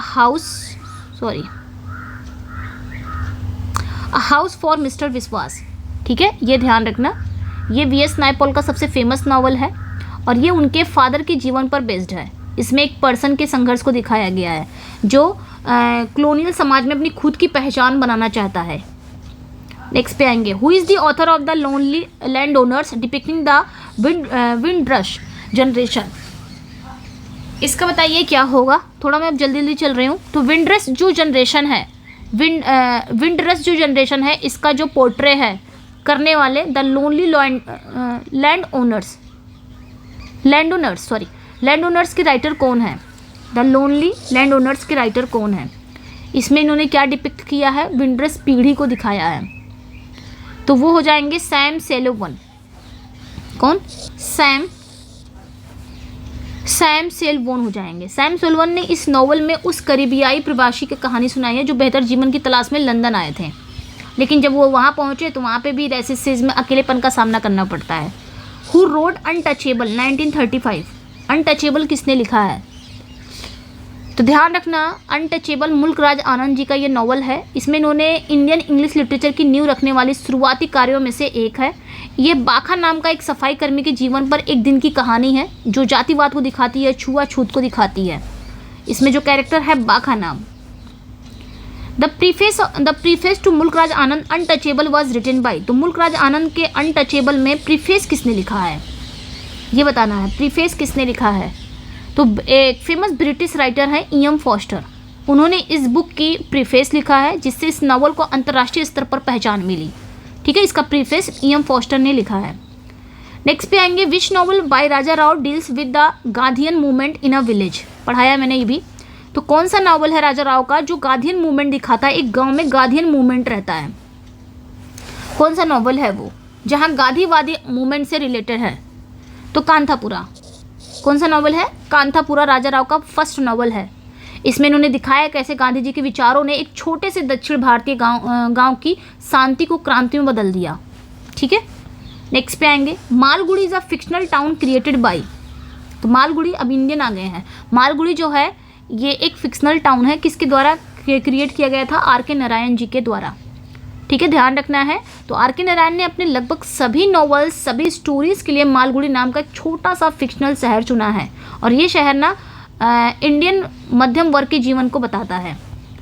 R K. Narayan won the Sahitya academy award for which novel. R K. Narayan ji को साहित्य अकेडमी अवार्ड मिला है, किस नॉवल के लिए मिला है? Bachelor of arts, guide, English teacher, Swami and friends. ठीक है, अच्छा, आर.के. नारायण जी की ट्रायलॉजी है, कोई बता सकता है? कमेंट सेक्शन में जरूर बताना। ट्रायलॉजी पढ़ाया था मैंने, जिसमें ये बैचलर ऑफ आर्ट भी आता उसमें। ठीक है, तो आर.के. नारायण जी को ना साहित्य अकेडमी अवार्ड मिला है किस नॉवल के लिए? द गाइड के लिए। ध्यान रखना, द गाइड के लिए इनको ये सम्मान मिला है। और ये नॉवल ना राजू नाम का एक टूरिस्ट गाइड की कहानी है जो परिस्थितियों के कारण एक स्पिरिचुअल गुरु बन जाता है। इस पर फेमस फिल्म भी बनी है, गाइड भी बनी है। इस पर फेमस एक फिल्म बनी है, guide. I think Waheeda Rehman इसमें है और वो है। ठीक है, नेक्स्ट पे आएंगे, who wrote clear light of day. ये किसने लिखा है? Clear light of day. तो ध्यान रखना, ये जो नॉवल लिखा है clear light of day, Anita Desai ने लिखा है। ठीक है, ये अनीता देसाई की नॉवल है और ये कहानी पुरानी दिल्ली की, इसमें क्या दिखाया गया है? इसमें ना कहानी दिखाई गई पुरानी दिल्ली के एक परिवार की है जो पार्टीशन के समय की यादों और भाई बहनों के बीच के रिश्तों को बहुत गहराई से दिखाता है।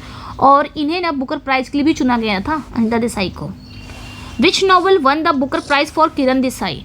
तो किरण देसाई को बुकर प्राइज मिला है किस नॉवल के लिए? किरण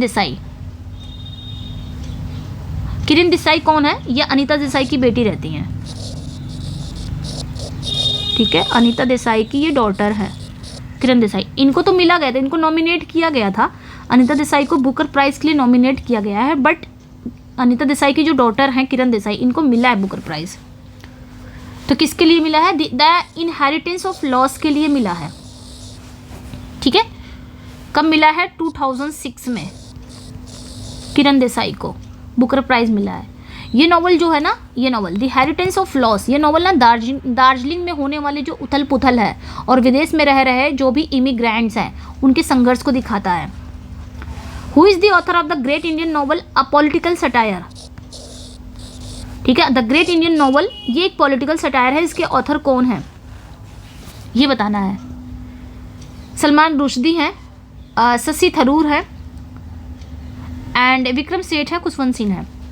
तो शशि थरूर है, ये नाम याद रखना। शशि थरूर ने इस नॉवल में महाभारत की कहानी को मॉडर्न भारतीय राजनीति जैसे आज़ादी की लड़ाई, नेहरू गांधी युग, इनके कैरेक्टर के साथ जोड़कर लिखा है। बहुत ही बुद्धिमानी से लिखा गया एक सटायर है ये। The shadow lines by Amitav Ghosh is set against the backdrop of. Amitav Ghosh का ये जो शैडो लाइन्स है ये किसके बैकड्रॉप पर आधारित है, मतलब किस पर बेस्ड है। 1857 रिवोल्ट की पार्टीशन एंड द 1964 राइट्स की इमरजेंसी में, मैंने ऊपर बताया है ये पार्टीशन एंड 1964 में जो दंगा हुआ था उस पर ये बेस्ड है अमिताभ घोष का द शैडो लाइन्स। ठीक है, ये ध्यान रखना। इसका मेन ये था कि इसका मेन जो सेंटर है वो भारत का पार्टीशन था। उसके बाद 1964 में ढाका और कोलकाता के बीच जो दंगा हुआ था, ठीक है, 1964 में ढाका और कोलकाता के बीच दंगा भी हुआ था, उसका भी असर है। इसमें इन्होंने दिखाया है कि कैसे हिंसा बॉर्डर लाइंस को पार कर जाती है। Which Indian writer wrote the train to Pakistan, sorry the नहीं है, ट्रेन टू पाकिस्तान, ये किसका है ट्रेन टू पाकिस्तान, किस इंडियन राइटर ने लिखा है। तो खुशवंत सिंह ने लिखा है। आंसर बताने में टाइम नहीं, खुशवंत सिंह ने लिखा है। सबसे चर्चित, सबसे ये जो ट्रेन टू पाकिस्तान है ना, सबसे फैमिलियर नॉवल है। और ये भारत पाकिस्तान के पार्टीशन के दौरान एक फिक्शनल गांव मनु माजरा में होने वाली ट्रेजेडी और मानवीय संवेदनाओं को दिखाता है। ठीक है, एक फिक्शनल गांव को दिखाता है मनु माजरा। नेक्स्ट पे आएंगे, द टर्म है अदरिंग वॉज पॉपुलराइज्ड बाय। ये जो टर्म है अदरिंग, इसको पॉपुलर किसने किया है। अदरिंग मतलब किसी को दूसरा समझना। ये जो शब्द है इसको लोकप्रिय किसने बनाया है। तो होमी भाभा है, एडवर्ड सईद है, माइकल फौकॉल्ट हैं, जैक्स डेरिडा है। तो एडवर्ड सईद को याद रखना। कॉलोनियल आप पढ़ रहे हो, पोस्ट कॉलोनियल पढ़ रहे हो, तो इनको तो भूल ही नहीं सकते एडवर्ड सईद को। ठीक है, तो एडवर्ड सईद ने बताया कि कैसे कॉलोनियल ताकतें जैसे अंग्रेज पूर्वी देश के लोगों को खुद से अलग, अजीब, कमतर, इन्फीरियर दिखाकर उन्हें अदर साबित करते थे ताकि उन पर शासन करना आसान हो जाए। एडवर्ड सईद, तो अदरिंग वर्ड इन्होंने पॉपुलराइज किया है। नेक्स्ट पे आएंगे, orientalism primarily critics the study of the east by. Orientalism जो है ये मेनली किसके द्वारा, ईस्ट के अध्ययन की आलोचना करता है। किसके द्वारा, मैंने बताया ईस्ट के द्वारा। ये वेस्ट, ये जो कॉन्सेप्ट है ये बताता है कि जो पश्चिमी देश हैं, पश्चिमी देश कौन, वेस्टर्न्स, जो पश्चिमी देश हैं यूरोप और अमेरिका के राइटर और जो स्कॉलर हैं उनकी आलोचना करता है। सईद जी का मानना ये था कि पश्चिम ने पूरब की एक गलत और भेदभावपूर्ण तस्वीर दुनिया के सामने पेश की है। पूरब मतलब एशिया और अरब के लोग, ठीक है, तो वेस्टर्न इसमें इन्होंने बताया है ओरिएंटलिज्म में कैसे पश्चिमी लोग जो थे, पश्चिमी लोग मतलब यूरोप और अमेरिका के जो लोग थे वो कैसे ईस्ट लोगों को कैसे किस नज़र से देखते थे। The black Atlantic is a concept bye. The black Atlantic ये कॉन्सेप्ट है किसके द्वारा है। तो यहाँ पे नाम याद रखना, ये जो ब्लैक एटलांटिक है ये जो कॉन्सेप्ट है ये किसने दिया है, तो पॉल गिलरॉय ने दिया है। पॉल गिलरॉय ने दिया है ये कॉन्सेप्ट। ठीक है, इन्होंने बताया कि कैसे अफ्रीका, अमेरिका, यूरोप के बीच अटलांटिक महासागर के जरिए होने वाली जो आवाजाही है यानी कि गुलामी के व्यापार के कारण एक नए ब्लैक संस्कृति को जन्म दिया जो किसी देश के नहीं होते हैं। तो ये ध्यान रखना है, ब्लैक एटलांटिक ये कॉन्सेप्ट इन्होंने दिया है। Who wrote the black Jacobins, ये किसने लिखा है, द ब्लैक जैकोबिन्स, ये बुक किसने लिखी है। ठीक है, मैं पानी पी लूँ, आंसर करिए। 70 पे पहुंच गए हम लोग।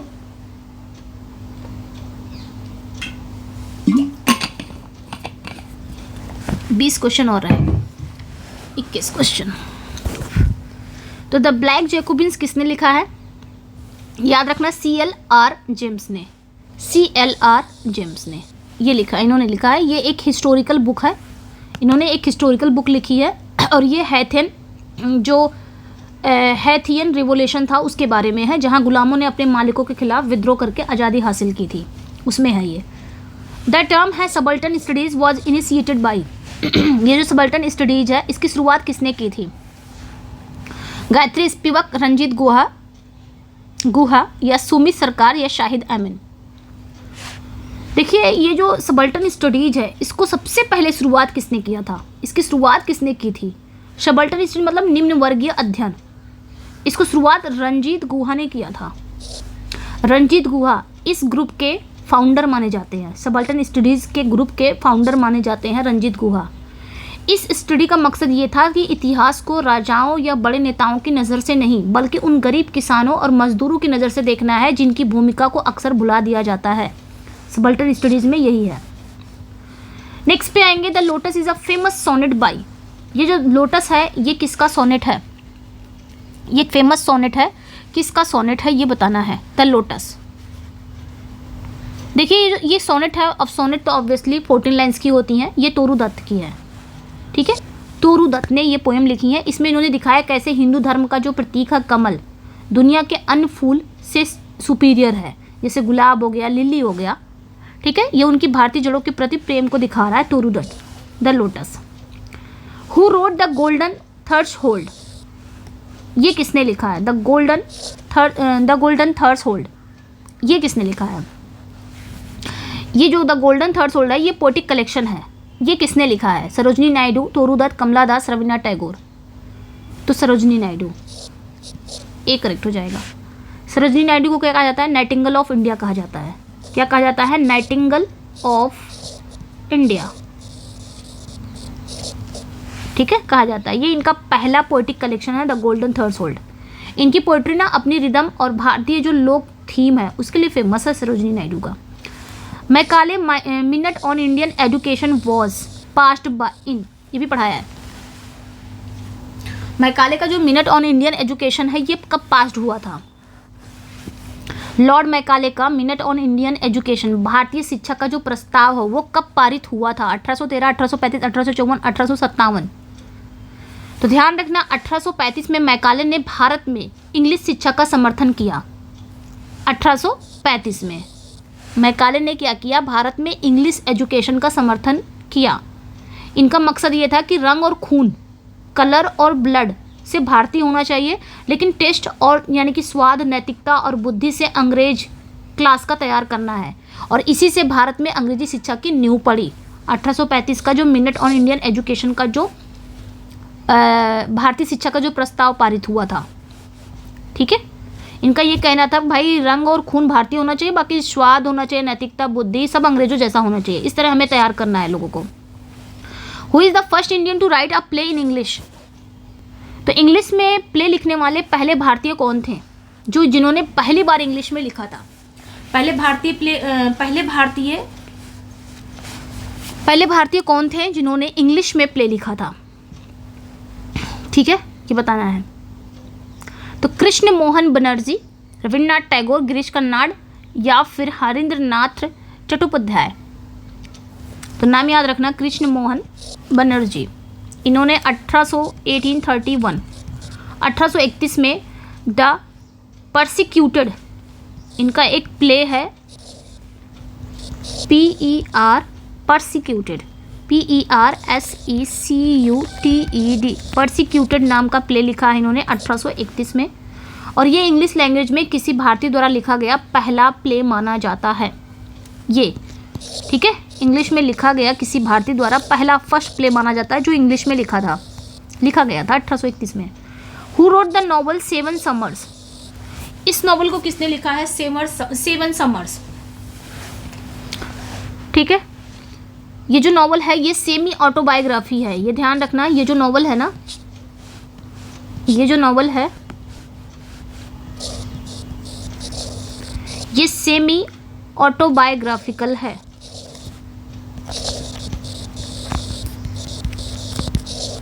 ठीक है। और इसमें इन्होंने एक बच्चे के नज़रिए से उनके जीवन की शुरुआती 7 सालों की कहानी दिखाई है। तो मुल्क राज आनंद जी का है ये सेवन समर्स, ठीक है। द नॉवल है the serpent and the rope is deeply influenced by. ये जो नॉवल है the serpent and the rope is deeply influenced by, किससे इन्फ्लुएंस्ड है बताना है। The serpent of the rope ये किससे बहुत ज़्यादा डीपली प्रभावित है?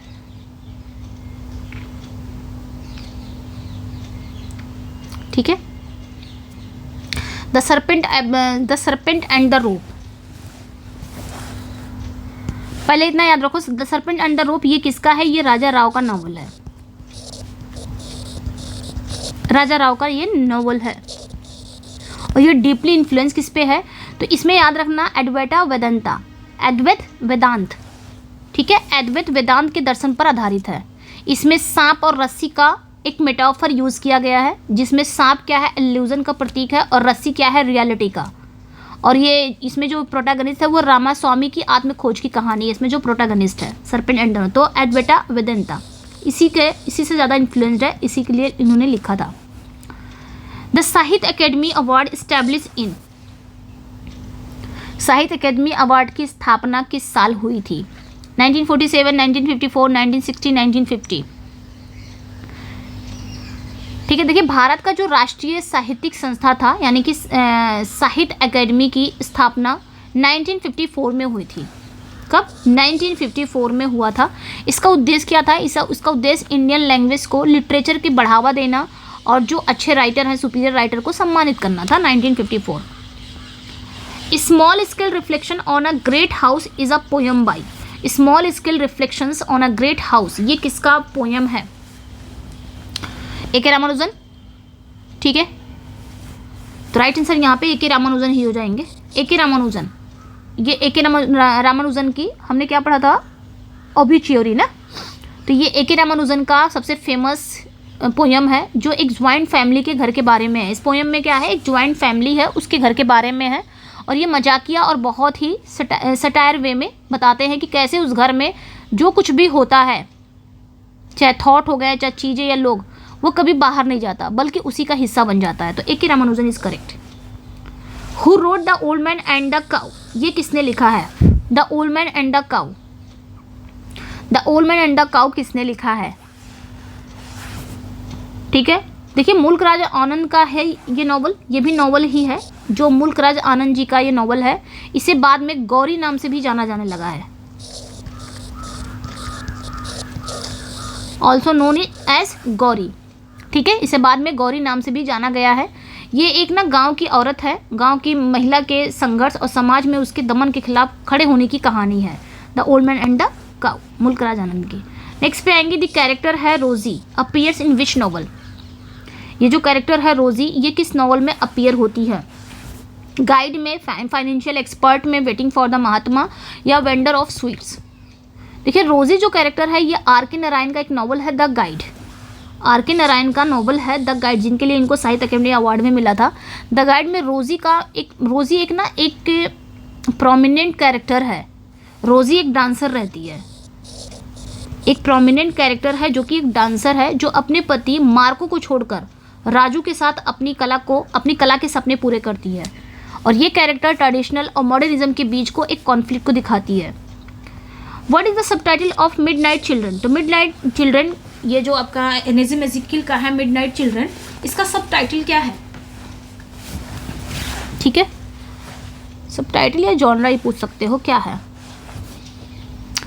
देखिए सलमान रुश्दी का ये फेमस नॉवल है, ठीक है, सलमान रुश्दी का ये फेमस नॉवल का कोई लंबा सबटाइटल नहीं है, इसे बस ऑफिशियल तौर पर नॉवल के रूप में ही, कभी कभी एग्जाम में कंफ्यूज करने के लिए पूछे जाते हैं, बट यहाँ पे नॉवल इज करेक्ट, ठीक है।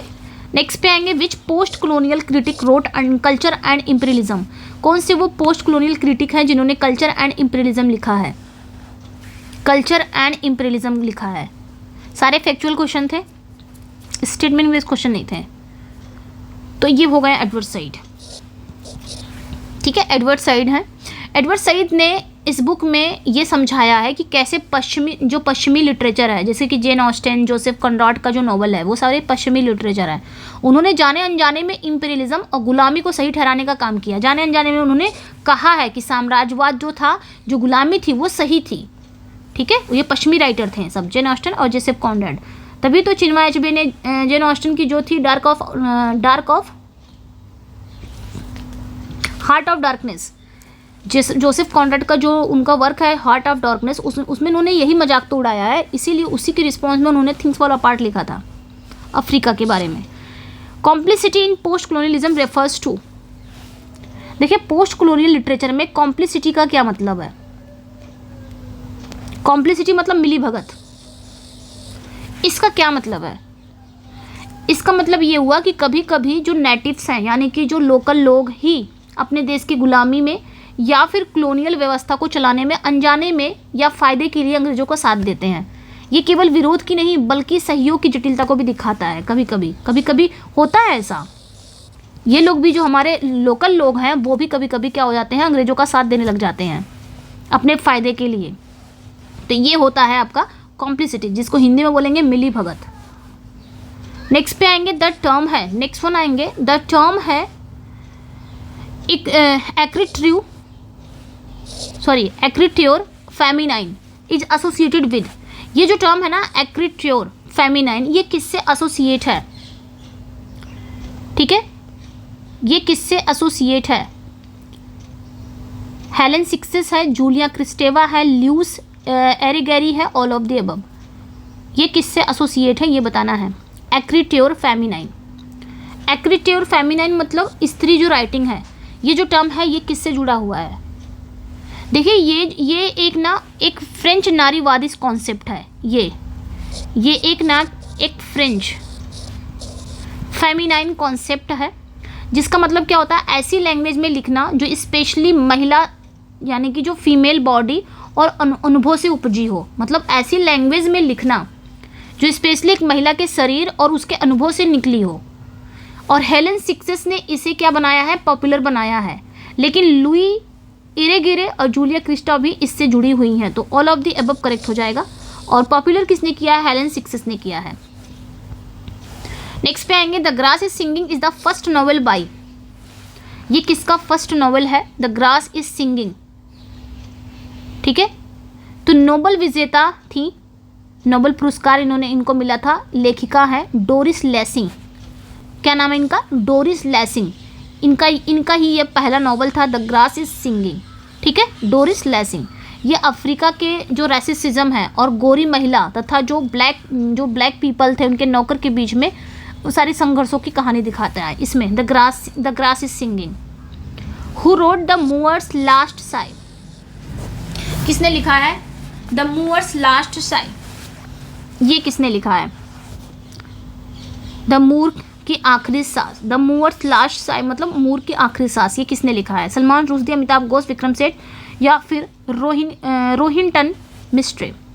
तो सलमान रुश्दी का नॉवल है ये, ध्यान रखना। सलमान रुश्दी का ये नॉवल ना कोचीन के एक मसाले के व्यापारी पारिवारिक कहानी है।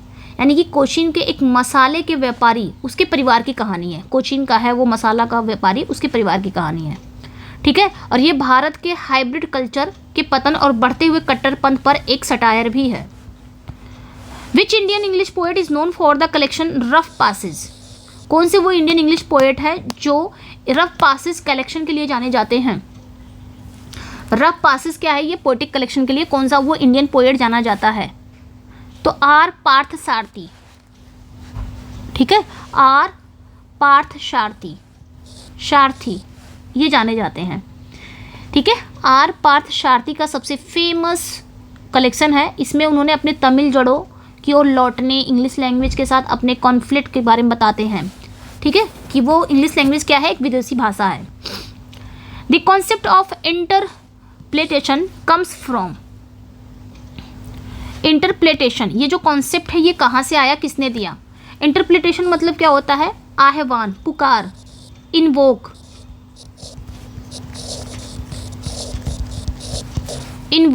और ये जो टर्म है ये किसने दिया है? ठीक है, तो याद रखना लुई अल्थुशर ने दिया है।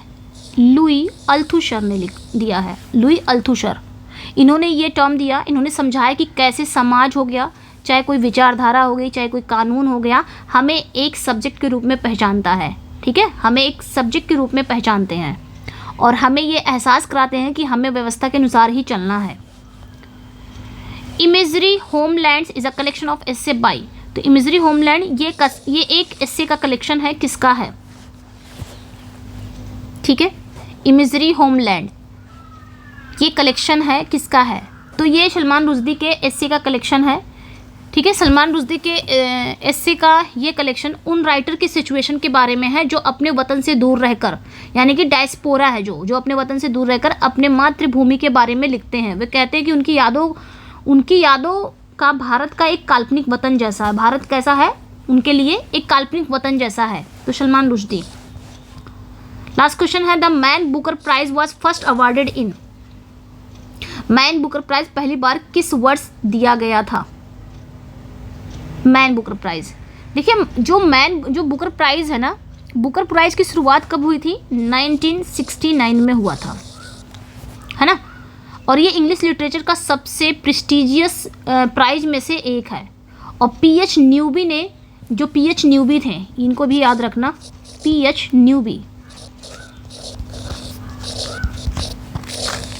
न्यूबी जो थे वो इसके पहले विजेता थे, पहले विनर थे। ठीक है, तो 1969 इज करेक्ट।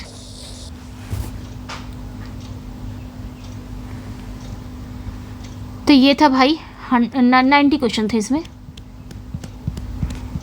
अगर कुछ छूट रहा हो तो आप लोग बताइएगा कि हाँ मैम ये चीज़ छूट गई है क्लोनियल पोस्ट क्लोनियल में, वो भी करा दीजिएगा, तो मैं करा दूंगी। आप लोग बताइएगा ज़रूर। वैसे मैंने अपनी तरफ से सब ले लिया है, लेकिन आप लोग बताइएगा, आप लोग ज़्यादा जानकार हैं ना, तो बताइएगा ज़रूर, क्योंकि आप लोग को पता रहता है ना हर चीज़ें कहाँ से कौन सी चीज़ें छूट रही हैं। तो बताइएगा ज़रूर कहाँ से चीज़ें छूट रही हैं, कि कोई चीज़ छूट रही है तो मैं फिर से करा दूँगी। ठीक है, तो ये था। एंड इसका पीडीएफ चाहिए ना तो आप टेलीग्राम एंड व्हाट्सअप पे जुड़ जाएगा। बट मैं टेलीग्राम पे ही पीडीएफ देती हूँ, व्हाट्सअप पे नहीं देती हूँ। व्हाट्सअप पे आप क्विज़ वगैरह के लिए जुड़ सकते हैं, क्वेश्चन वगैरह के लिए, कोई जानकारी के लिए जुड़ सकते हैं। अच्छा, टेलीग्राम एंड व्हाट्सअप पे जुड़ेंगे कैसे? तो लिंक डिस्क्रिप्शन में है, वहाँ से जाके जुड़ जाइएगा। और पीडीएफ आपको टेलीग्राम पे ही मिलती है। कैसा लगा अपना फीडबैक ज़रूर दीजिएगा। मिलते हैं नेक्स्ट वीडियो में। Thank you for watching, bye bye. और बताइएगा कि ये क्वेश्चन समझ में आया कि नहीं, किस पे आपको MCQ चाहिए। ठीक है, तो ऐसे 100 करके हम कंप्लीट कर देंगे। Okay, bye bye. मिलते हैं नेक्स्ट वीडियो में। स्कोर जरूर शेयर करना बच्चे, कितना स्कोर आपने किया है। और हाँ, ये पीडीएफ चाहिए तो इस नंबर पे व्हाट्सअप कर सकते हो आप, अगर आपके पास टाइम है। टाइम तो है भी, अगर आप कर सकते हो, पढ़ सकते हो, तो ऐसे मत लेना। चलिए बाय बाय, मिलते हैं नेक्स्ट वीडियो में। Thank you for watching, bye bye.